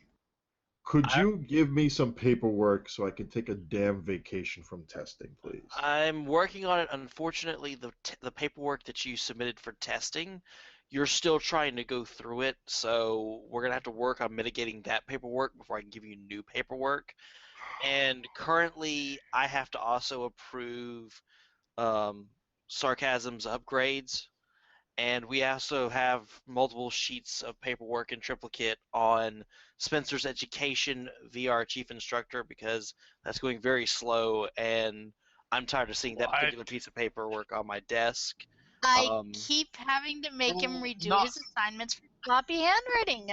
I mean, you know, not all of the revision is going slow. She swings the bat pretty fast. Well, yeah, that does help. And she did submit paperwork for proper approval for that, so that is approved. Just saying. I'm working on it, Odin. Hopefully we'll have that paperwork submitted and approved within the next 4 days. So just go ahead and turn that in. Thanks, really. Speaking of teacher teaching SOB something, we have something here from the teacher's corner. Please take it away, TeacherKirby. This is actually one that shocked you when it came up in TeamSpeak, Odin. A lot of people were discussing one day macros and auto firing and how some people put their fire all weapons on their macro or on their keybind in order to keep their weapons firing because it stopped firing when their target died. And so I mentioned, well, why don't you just go in and change it under the settings? And Odin just about exploded. His mind was blown. So yes, it is possible. Most people don't know this, to go in to your space settings under options and then controls while you're in space, and the very last option says auto fire and has a drop down with 5 choices.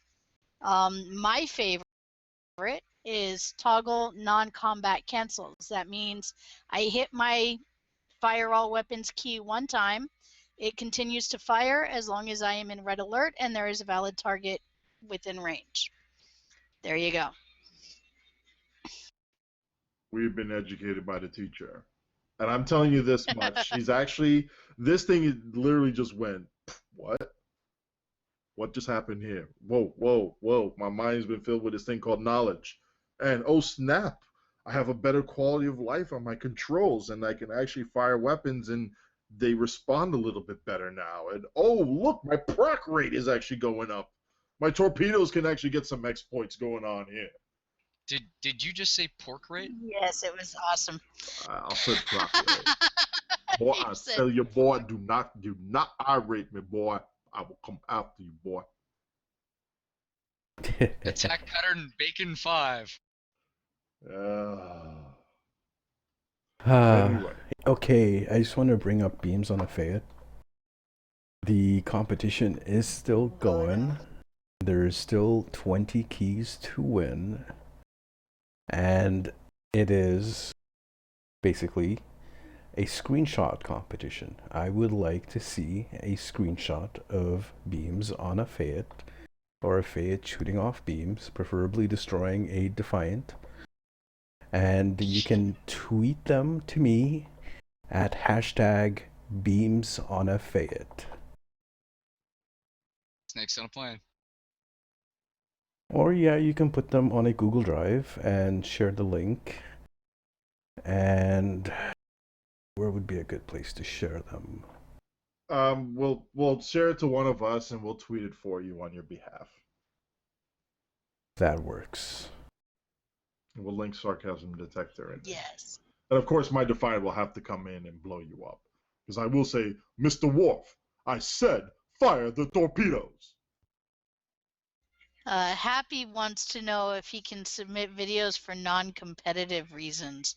I believe he might have a video of Beams on a Fate doing 97K. Ooh, interesting. Ooh. So if you can... I think we just bro-coded. I need vacation. If anything was gonna do it, it would be putting beams Beams on on a something that can Fate. fire torpedoes while it's cloaked. This is true. Well, you know, you can fire energy weapons from the Fayette while cloaked. They never fixed that. Shut your mouth. What? Still. No. Could we get like something that we can actually look at that's actually good and not beams on a Fayette, please? Please. I think Odin needs a medic. Where's the medic? Medic. How about Medic. class beams on the Fayette? I'm going R. Kelly all over the place. Oh no. No, you didn't go there. Really? Come on. Come on. How very 1990s of you. Yep, Chief Emergency I Role-Playing know, Hologram. right? Could you get me some visuals here that will help me forget this whole beams on a Fayette thing? Give me Yeah, some. Marshall needs some eye bleach stat. Seriously, give me some good videos out there know, that's coming right? up there. Give me something. Give me something to look at that would actually be good and not this horrendous image. I have in my Marshall brain. needs to see a 90K torpedo Jupiter.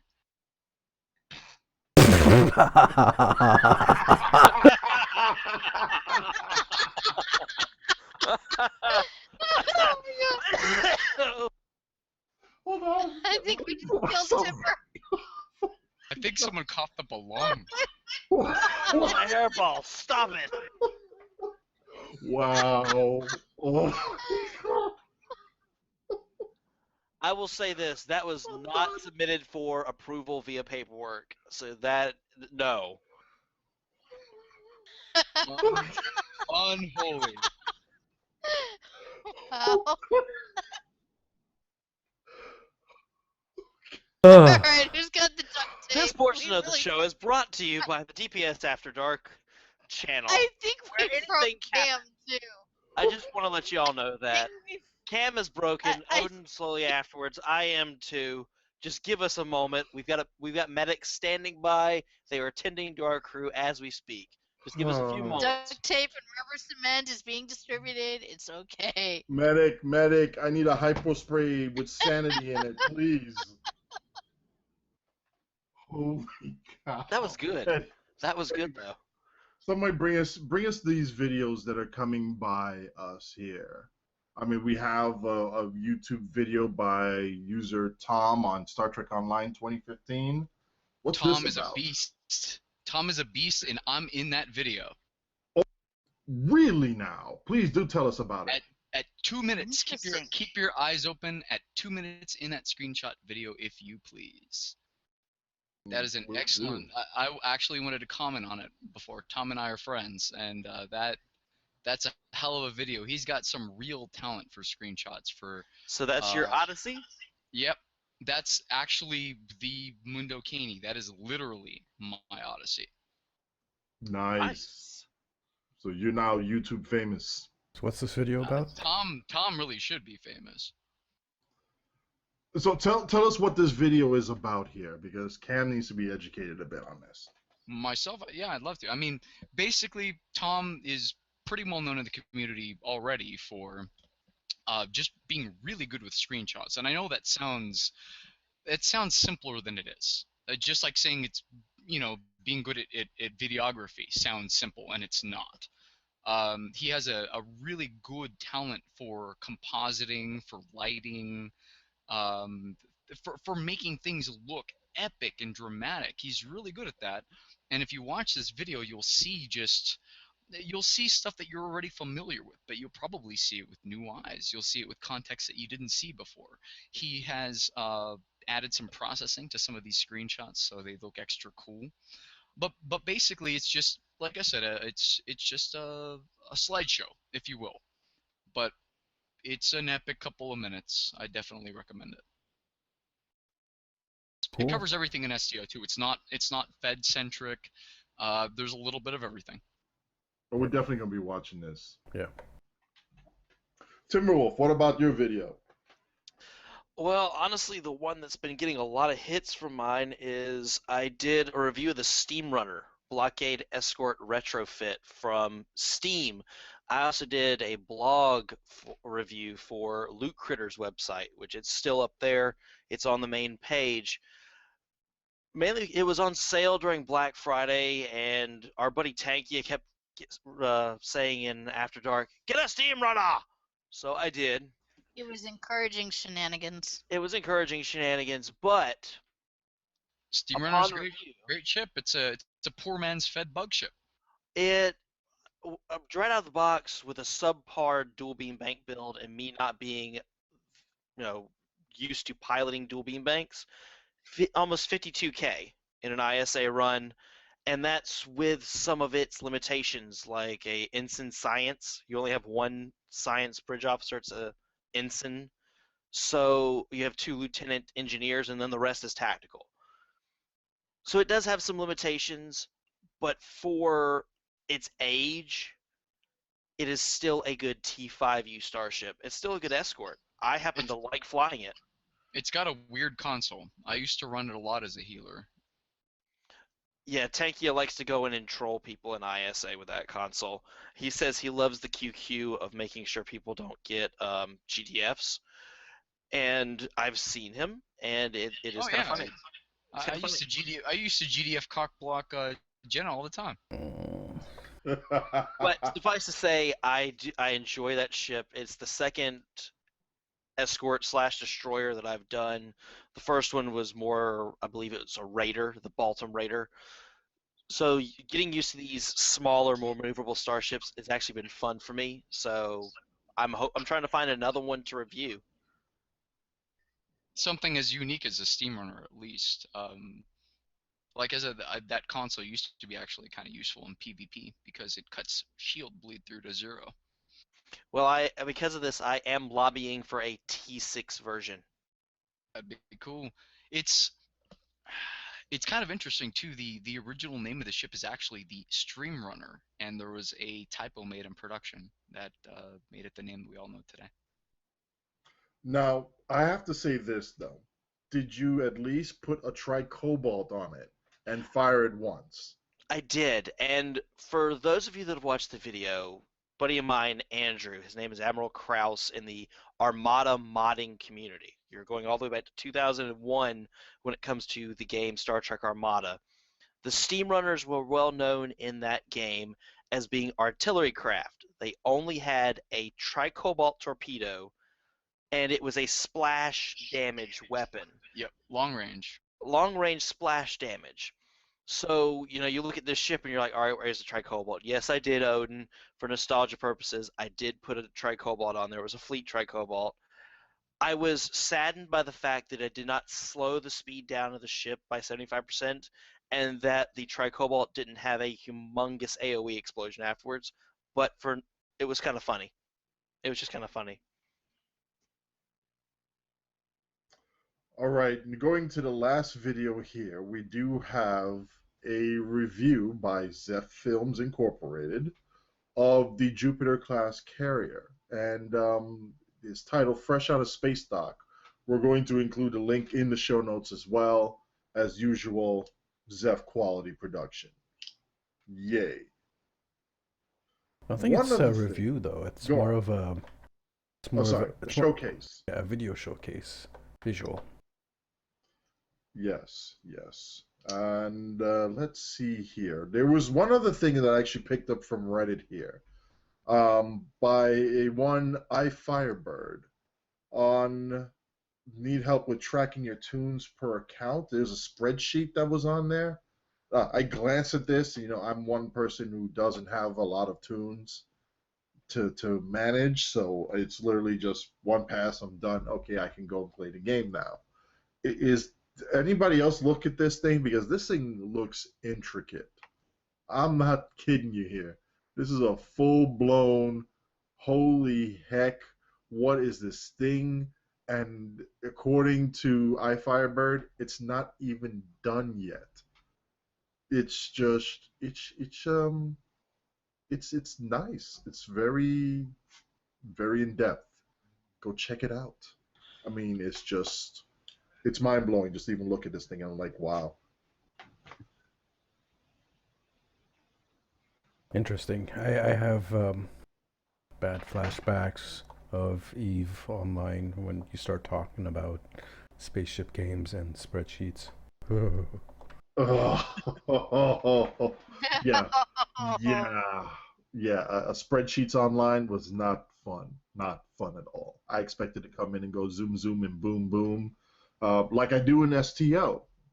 For as much as I complain about not having true 360 flight dynamics, this is actually a pretty fun game for space combat. And I Yeah, enjoy I it. mean, if you guys think this is bad, please remember how bad Legacy was at launch. Oh. Yeah. Just want to make a comment to the chat. Eon, the video I have of the Jupiter currently is just like from the live stream that I did. It's not an actual review of the ship itself. That's going to be delayed a bit, maybe this weekend or next week. Also, at no time could you actually fit the entire Jupiter in the frame. Well, it's still like a tenth of the size of the Valve, so... And also for the Jupiter, STO Builds has just put up their weekly discussion thread, and this week it's the Jupiter, so check it out. Did we mention Alan's other video, which that has actually gotten quite a lot of good reviews? We were actually going to bring that up here. Is I that picked it for a so? reason. Yes. Yes, because Mr. Bashful here, for whatever reason, doesn't want to talk. Somebody stole his vocal matrix again. You know what? I don't know. Maybe the chief engineer is sneaking around in here trying to make some repairs after he came back from PAC-led, Nah, vacation. there was too much opera singing. We needed to shut him up. No, Sir, I protest. I am not a merry man. Well, we've got them repaired for now. Alan, go right ahead. Talk about the second video, because I found it very informative, and a lot of people have found it very helpful and love this, be honest with you. getting some feedback from somebody here. It's Mikey. I'll get him. There we go. No, it's just pretty much just a tutorial on demo record again. This time just plotting camera paths and kind of a behind the scenes look at what's entailed in making the videos that I do. So I talk about camera moving times and all that stuff, and tricks and different commands that you can use in demo record, and that's about it, really. Oh, Says did the you modest one. did you touch on the orbit command? The orbit command? Yeah, the orbit camera path. Did you touch on that one? No. All my work I stick strictly with easy path. Easy path, yeah. Yeah, it's easier for me to like freehand stuff. I don't try and play around with the other ones, really. I agree. I tried the orbit path and got a few extra gray hairs and went back to easy path. Yeah. I'm gonna have to watch this video to know what the hell you two are talking about, aren't I? Yep. Consider it done. I'll be doing that as soon as my paperwork's approved. It's 30 minutes long, so, but stuff that I actually did in that video is in the Jupiter Showcase video. But we have a question out here saying, does the tutorial show how to convert demo record to I guess, a watchable video or uploadable video to, like, say, YouTube? No, but I can do that. I talk about it a little bit, but I don't really show that process. Essentially, I talk about in the video how you just run a screen capture. So you can use Fraps, Bandicam, OSB, I believe, does capture. I use Fraps personally, and then I drop the AVI files into Sony Vegas Pro. But I can do that video too if people wants to see what I do in Sony Vegas Pro. I actually got another video that I got to start working on tomorrow evening because something is getting released tomorrow. Oh, interesting. Indeed. Yeah, it's pretty much it. I do pretty much exactly the same thing. I do whatever I do in demo record. At the end, I open up Fraps or the OBS capture, depending on what's going on, and just hit record and play on the video. It'll record it, then I dump it into Virtual Dub and do some cropping in there. So yeah, it's quite a bit of work, actually. Yeah. Well, you guys make it look easy and beautiful, so The results are amazing. Yeah. Well, the video I'm working on tomorrow has to do with the reworked intro that I did for this month with the snow effect and the Merry Christmas at the end of the thing. Interesting. All right. Any closing remarks from anybody here or from the peanut gallery out there? He's grumpy. By the way, I need some of that gravel too. Yeah, because there'll be a lot of torque testing later. Be ready for snowman fights tomorrow. Yeah, snowman fights, snowball fights. Yes, lots of pie eating, lots of races. Yeah, should be good. Eon, yeah, there is a free demo record program. It's called the Rachel Garrett program. I don't really use that one. I kind of just stick to the old school method of using the launcher and doing it from there. There is another way as well, which Snipey uses, and that one's a bit intensive. We're using the command line of the demo record to output TGA files. Basically, it'll convert the video into a series of TGA files, screenshots, and it's absolutely massive. It'll take up a lot of room. Yeah, when I do TGA files at render scale 3, each TGA file is about 100 megs. So, yeah. And if you're doing 60 frames per second, that's yeah. I'm better at going fraps. Well, all right. Well, I'm assuming that both of you will collab and put some sort of mild tutorial up, or have something written down for us to be able to link through later on as well. And though, Sarcasm, as the Chief Intelligence Officer, I have been asked to remind you again to drop some intelligence on folks with the spreadsheet from Mr. Moneybags that we had a couple of episodes ago. people want to link to it, could you post it or just throw it to me up on Google Drive so I can link it to folks, please? Yes, I'll try to get in contact with Moneybags and see if he actually has it posted somewhere first, and if not, then I'll link you the spreadsheet. Awesome. Thank you very much. And for everybody out there, thank you very much for joining us on the show. On behalf of our Chief Instructor, TeacherKirby, our Chief Logistics Officer, Captain TimberWolf, our Chief of Ultra Cheesy Tactics that got his wish and a whole bunch of shit got nerfed really quick. This is now DPS After Dark, by the way. Captain SOB, our Chief Ironic Medic, who ironically needs to medicate all of us to be able to deal with the insanity that's coming up with in a few hours here with dispatch. Okay, me first. You first? No. Physician will heal thyself after is we're there all any way- taken Physician care heal of. thyself. Is there any way, real quick before we end, I can do just a non-STO public service? Oh, go ahead. Sure. And the only reason I want to do this, I just want to say thoughts and prayers are out to all the families in San Bernardino. I'm 30 miles from that. We all have heard on the Oh, news about the wow. shooting out there, so thoughts and prayers out to all those families. A lot of shootings and violence has been going on recently, so it's something It's that we another all need to think senseless about. act. This Yeah. is just another senseless act, like a lot of the others. Yes. So I wanted to say, just think about them. If you're nearby, you can help them out, even if it's just saying, "Hey, I'm here for you." Just have thoughts and prayers out for these families because they've gone through something very traumatic that was absolutely senseless. I just wanted to mention that before we ended today. Hugs before guns, Yep. folks. Just Yep. seriously. Yes, definitely. All right. From everybody else around here, our condolences to people who have had to deal with tragedies like this. And this is something that humanity definitely needs to have a major introspection and self-examination moment and say, look, what are we going to do? Because we can't live like this. No one should have to live Look like at this. Star Trek for a model of how the future could be. Absolutely.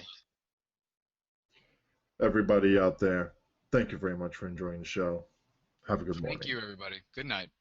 Good night, guys. Good night, folks.